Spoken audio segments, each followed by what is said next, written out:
Hello, and welcome back to another episode of The Crime Scene. I'm Relly, And I'm Parker. and today we're going to be discussing the gruesome story of the Bone Breaker, also known as Joseph Clark. Joseph Clark is responsible for the abduction of two young boys and mutilating their bodies in any way he desired, which, if you couldn't tell by his name, it was often the breaking of bones.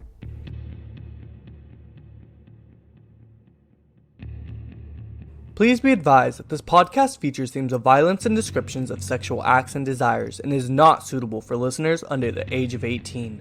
Some episodes may also contain themes that may be triggering and feature content warnings. Please take care of yourself and don't hesitate to ask for help.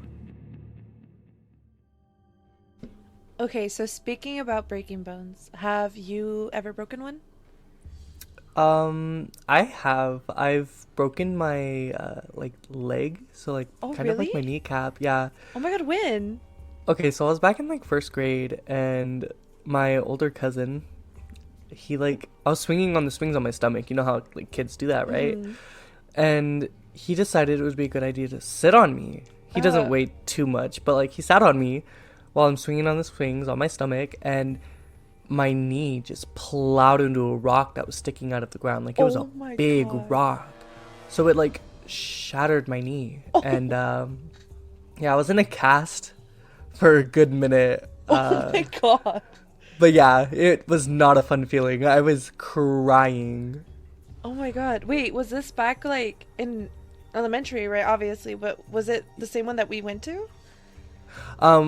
So no, I was actually living in Oklahoma at this time. Oh, okay, that makes a lot of sense. I was like, I don't remember you ever having a cast, so that No. makes sense. Okay.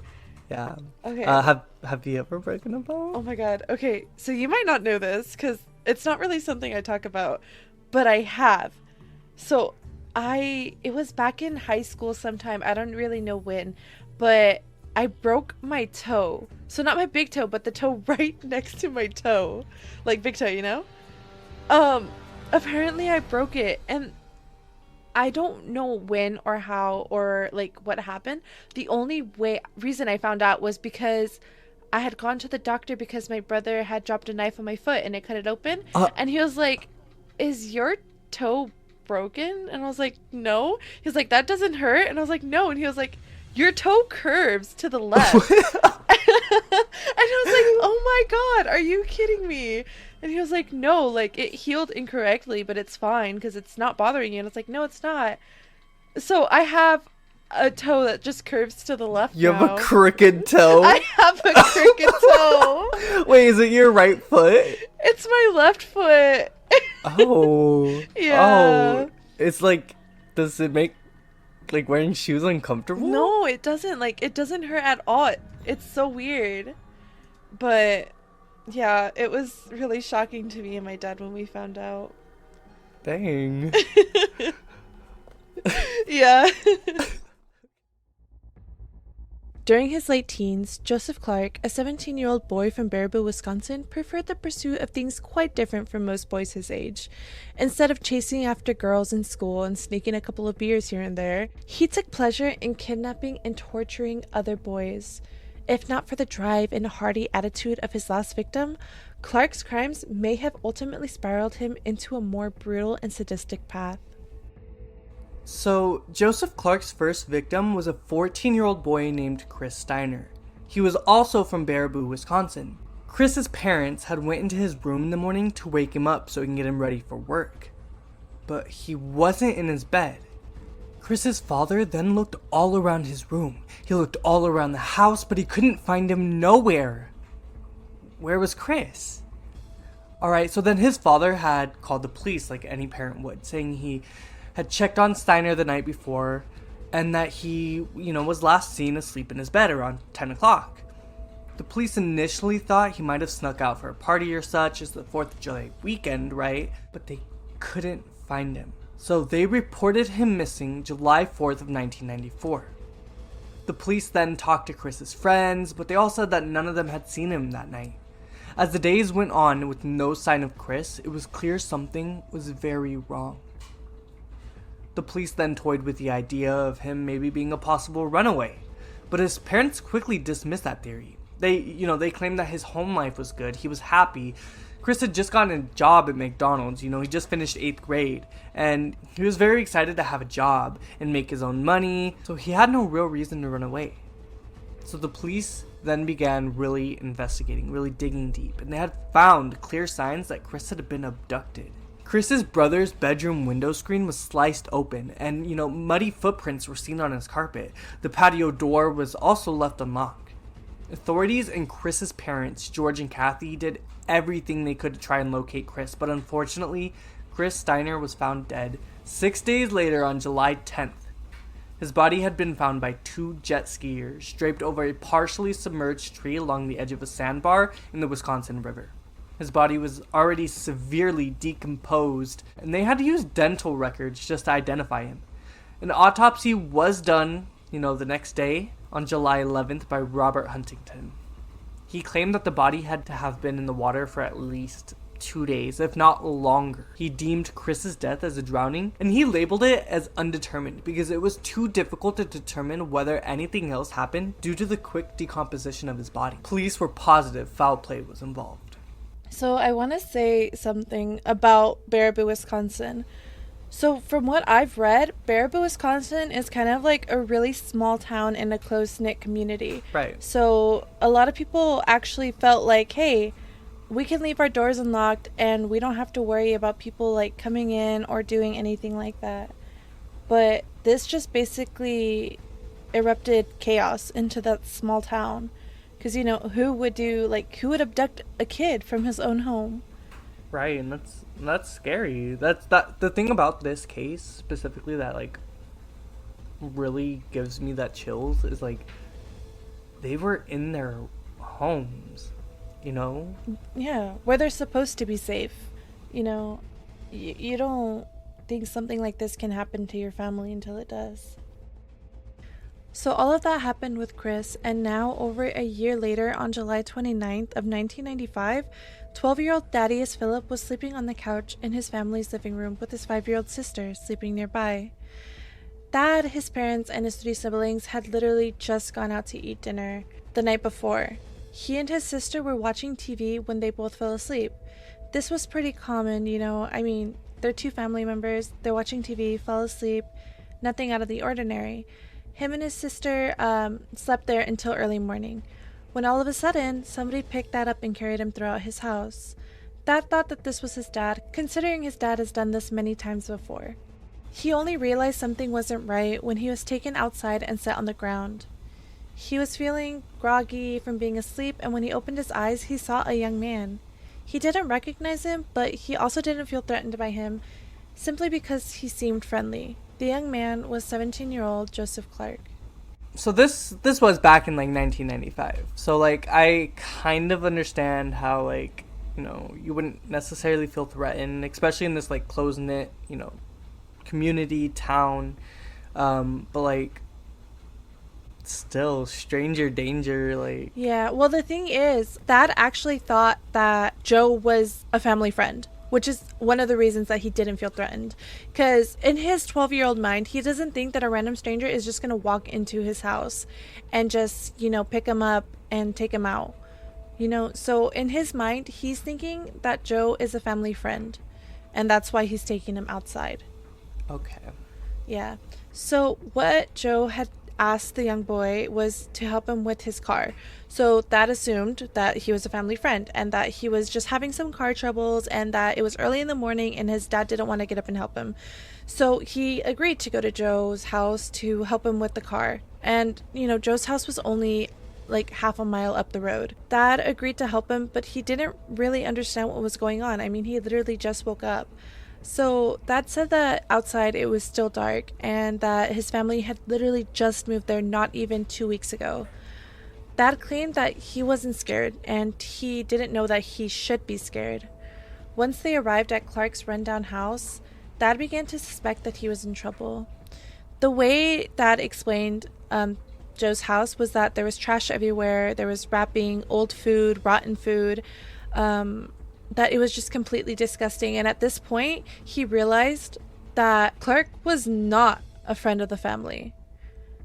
This is when Joe finally introduced himself as Joe, and he stated that he was going to be having a party soon. He mentioned the names of other boys that Thad knew and that they would be there soon. So while they were waiting for them to arrive, Joe asked Thad if he wanted to see his model cars, which were upstairs in his room. Even though Thad was unsure, he agreed to follow and went with Joe upstairs. Once they were in Joe's room, Joe grabbed Thad and threw him onto a dirty bed. Ew. Yeah, so have you seen the Jeffrey Dahmer show, the documentary that they put out with Chris Evans? Or wait, what's it? No, Chris Peters? I don't know. Evan Peters. Evan Peters, yes. Okay. So imagine that bed, it had stains and it was dirty and it was gross. That's exactly how this bed would have been. Yeah.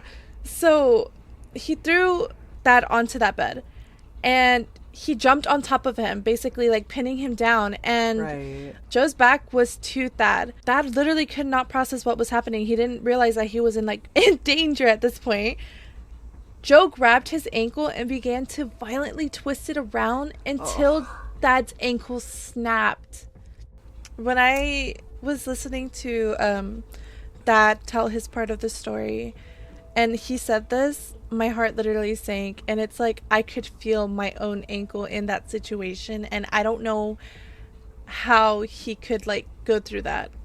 Right. Have you ever sprained your ankle? I have, during softball. Right. And that hurts, and just imagine it snapping. Yeah, and he's literally just twisting it until it breaks. So it's rolling your ankle over and over again until it eventually just cracks. And, Thad was stunned. He came into the stranger's house, who he thought was a family friend, right?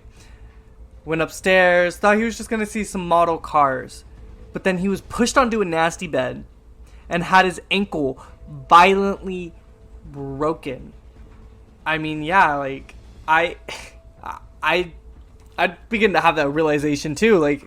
He's in real danger here. So when Joe sat up on the bed beside Thad, he began putting his hands on his head.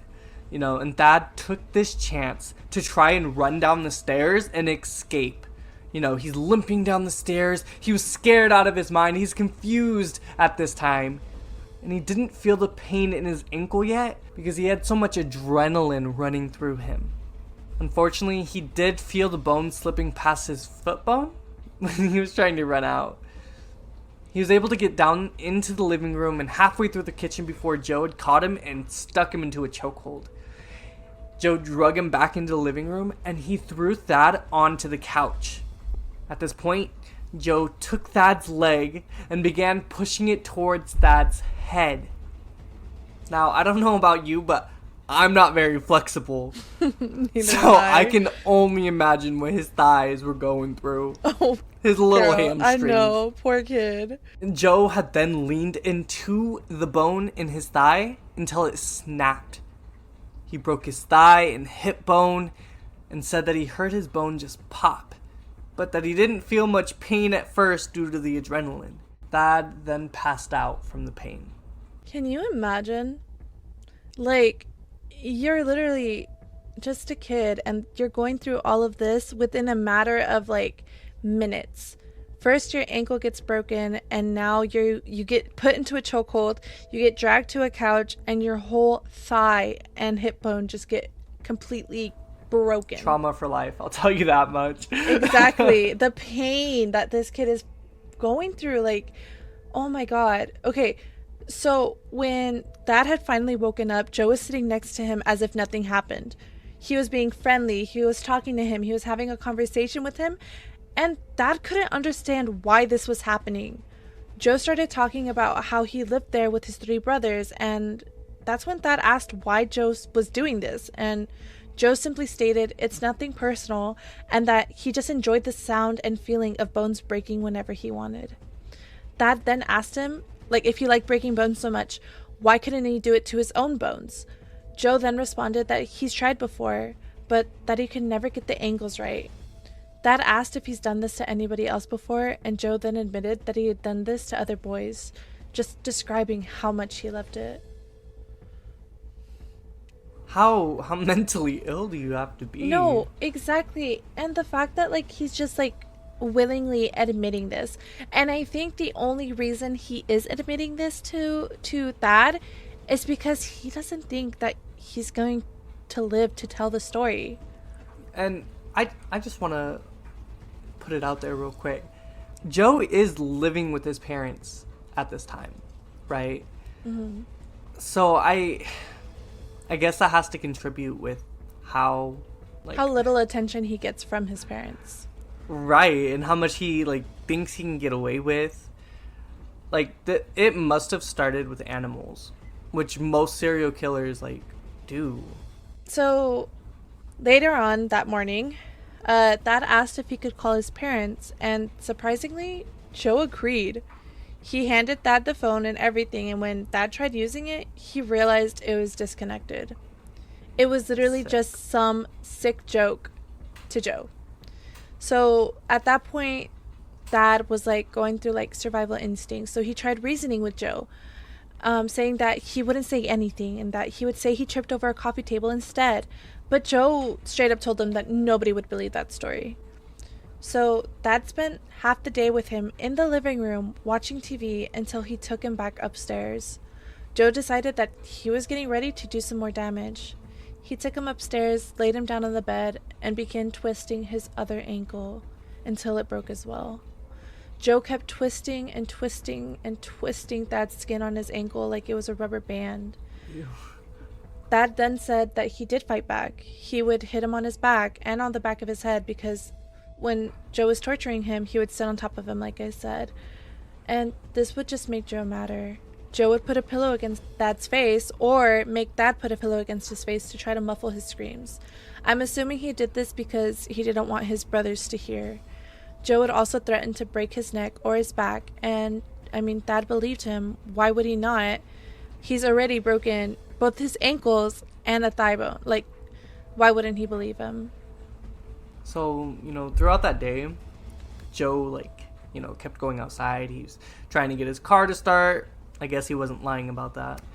But, he'd come back inside the house and he'd start complaining about how it's not starting. And Thad then began to take notice and when he wanted to do damage again. Joe was easily upset. He sometimes attempted to provide medical care, by wrapping Thad's legs with ace bandages and socks. And Thad was often forced to wear leg braces to try and walk. Joe would make him try and walk. Thad stated that, after he was bandaged up, Joe would stomp on his legs. Yeah. Why would you try to, kind of brace it and then more damage to it? Like, what is your thought process at this point? I think he's just wanting to, get it to quote-unquote heal so that he can just, torture him more. You got a good point. Thad's injuries were starting to get worse and worse. His ankles were swollen to the size of softballs, and his right thigh was swollen to the size of a basketball. His legs were black and blue all over.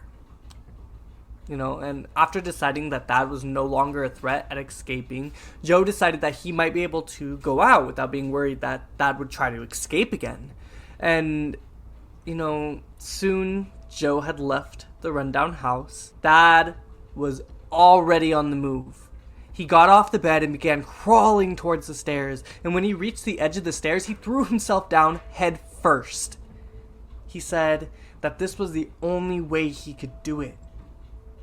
It might go without saying, but Thad had not eaten or drank anything since this whole ordeal started. He was dehydrated and starving, and when he hit the bottom of the stairs, he passed out from all the pain and exhaustion. A few minutes later, he began crawling through the living room and back into the kitchen. He passed out several times while dragging himself across the floor. That's when Joe came back with his girlfriend. They sat on the couch watching TV, and, eventually time passed on, and Joe's girlfriend left. But when she left, he discovered that Thad was laying there in the kitchen, on the floor. After that initial shock that Thad had made it that far with the broken ankle, femur, and hip bone, Joe dragged him back up the stairs, angry, and he continued to punish and torture Thad. This time, and for the first time, Joe had threatened to kill him, which we all know was ultimately the goal. Joe would twist around his ankle some more and jump onto him and just basically take all his anger out on Thad. After each torture session, Joe would try to put socks on Thad's feet. They had to be perfect too. He would move them around to make sure all the seams were the same, that, he'd make sure they were all lined up. Thaddeus said that the socks were new and clean and that Joe had hundreds of them. Joe then took Thaddeus back downstairs and had him watch a couple of movies with him. That's when Thad passed out and slept until the next morning. The next morning, when Thad woke up and looked at his legs, he was in complete disbelief. His legs were beginning to turn yellow and they were completely swollen. He said that the pain was so excruciating that he can't even put it into words. They didn't even look like they were human legs. Thad also stated that it was his brother's birthday that day and that he really wanted to be there. Once Joe saw that he was awake, he carried him onto the bed and began the torture once again. It seemed like every couple of hours Joe wanted to inflict pain on Thaddeus. Thad was laying on Joe's bedroom floor when he would run and jump onto Thad with his knees. At one point, he grabbed Thad's leg at the knee and began twisting it until it snapped. Thad's leg was now facing the opposite direction, and at this point, he knew he wasn't going to be able to walk out of this house. On July 30th, Joe decided to go out to a party, but this time he wasn't taking any chances on Thad's willpower. I mean, he literally already tried to break out once. So he decided to lock Thad up in his upstairs bedroom closet. There was no light, and only with his ability to touch, Thad was able to reach around and find a heavy guitar. With this guitar, Thad continuously rammed the closet door until eventually one of the panels broke open. Thad was able to unlock the door and crawl out. Thad was dehydrated and already on the verge of death and was only holding on to whatever hope he had left, which wasn't much at all at this point. Thad then proceeded to throw himself down the rugged stairs once again, passing back in and out from the immense pain that he was feeling and the fatigue from being dehydrated. He was able to muster enough strength to make it to the kitchen phone. I do want to say that when I was watching one interview that Thad did, he said that he would crawl about a foot and then pass out, come back into conscience, crawl again, pass out. So he passed out quite a few times, but he still made it to the phone. The cord for the phone was hung low enough that he could reach it, so he grabbed a hold of it and started to shake it until the receiver fell and he was able to dial 911. He was fortunate enough that the dial was on the phone and not on the receiver end. Police say that he sounded so calm and collected that they weren't even sure if it was a joke or not. I actually did listen to the 911 call that Thaddeus made that day, and let me just say, it shook me to my core. When I heard it, I literally started crying because of how calm he sounded. He sounded as if he had no emotions. He basically was saying, hey, both of my legs are broken. I need help. When are they going to get here? Are they almost there? And when the dispatcher was contacting the police literally said, this better not be a joke.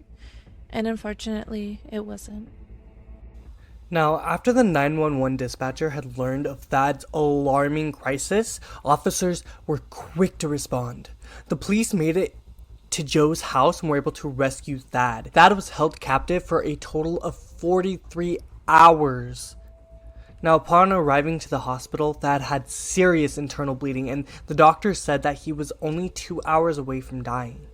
His body was described as something you would see after a bad car accident. To remind you of the extent of his injuries, his legs were broken in 4 different places, and it was said that the skin on his feet were like a rubber, and his toes were pointing the wrong way. His left knee was also facing the wrong direction. The horrendous fractures he sustained on both legs required multiple surgeries, and it would eventually result in a permanent limp. After the police had arrested Joe later that night at a party, the first words out of Joe's mouth were, "Oh, he's still alive?" Joe thought when he got home that night that Thad would be dead. Thad talked to his parents about how Joe admitted to torturing 2 other boys, one whose name is Chris S., and the other Thad is unable to remember to this day.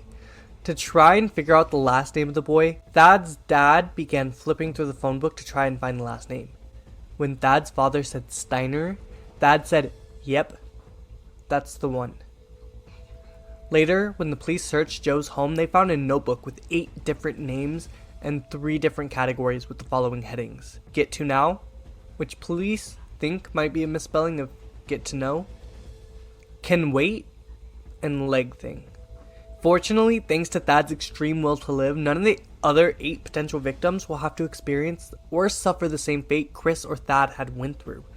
When Joe was asked why he did that to Thad, he claimed that he kidnapped him just because he wanted to hang out, and that he didn't know how the injuries happened because he kind of just blacked out. So the thing is, when I think about that, how does someone just black out? Like, you're doing all of these horrible things to him intentionally. I mean, you've said that you like breaking bones, like you like the feeling, and yet now you're claiming that you kind of blacked out. At this point, he's just trying to save himself. Clark was first tried in the Phillips attack and entered a plea of no contest to attempted homicide. Thad was eager to go to court and testify against Joe. He said that he wanted to do this.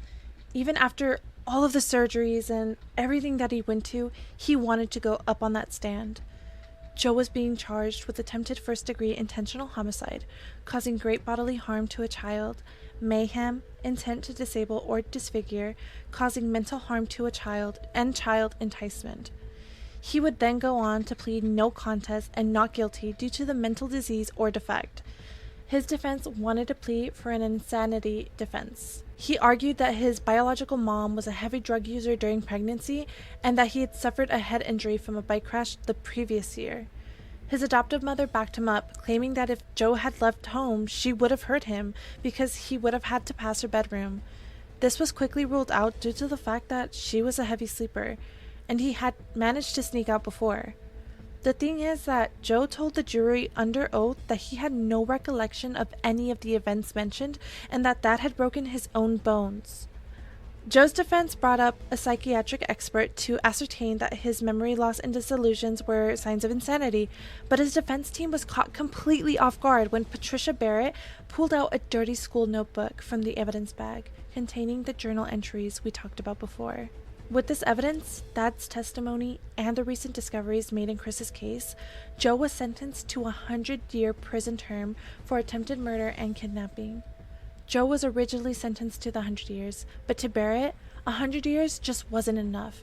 She wanted to be sure that Joe would never get the chance to walk out of prison, so she asked Thad to return and testify again in a case specifically about Chris Steiner.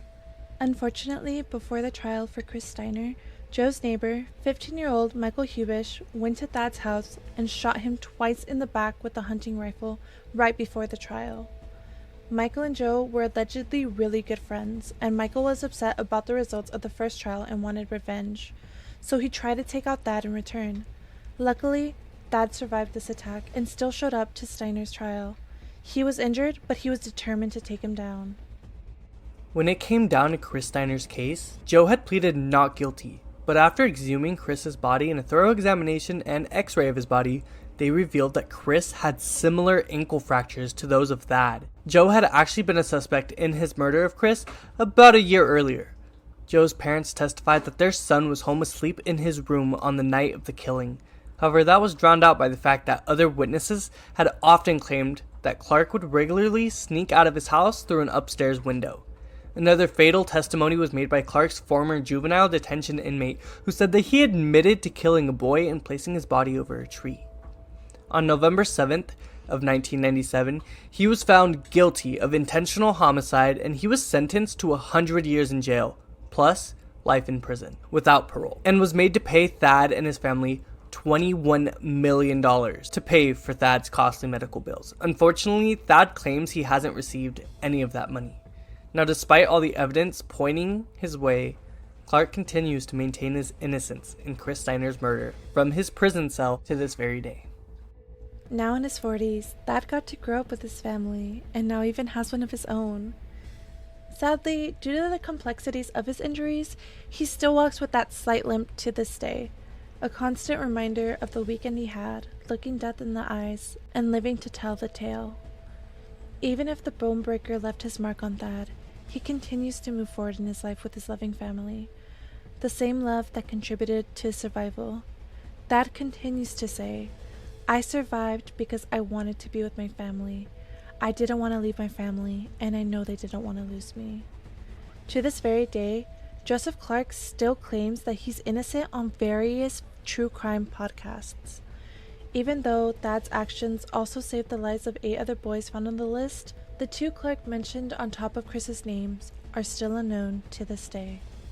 February 23rd of 2018, Michael Hubish, the person who shot Thad in 1996, was later sentenced to 12 years in prison for the sexual assault of a 15-year-old girl in Baraboo. He joined his friend Joseph Clark on the National Sex Offender List. How did you feel about the Bonebreaker's motive? Is there joy to be brought by breaking and torturing innocent people? Are there more reasons behind why Clark became this way? Okay guys, now we're going to do a little segment that we're going to call ACT. It's basically an abbreviation for Active Crime Time, where we talk about new cases currently being developed. According to many news station and reports, specifically the New York Times, 2 Provo, Utah parents were arrested after they had sex with their 15-year-old child. They claimed it was safer.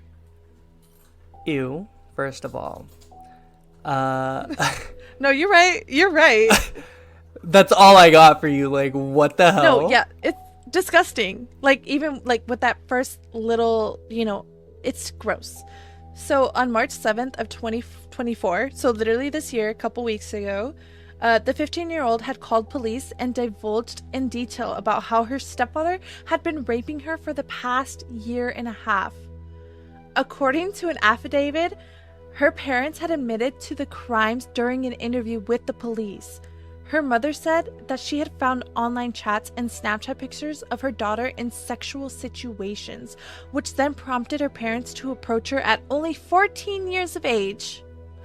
The documents showed that the parents had bought sex toys for the 14-year-old and taught her how to use them on herself and on them.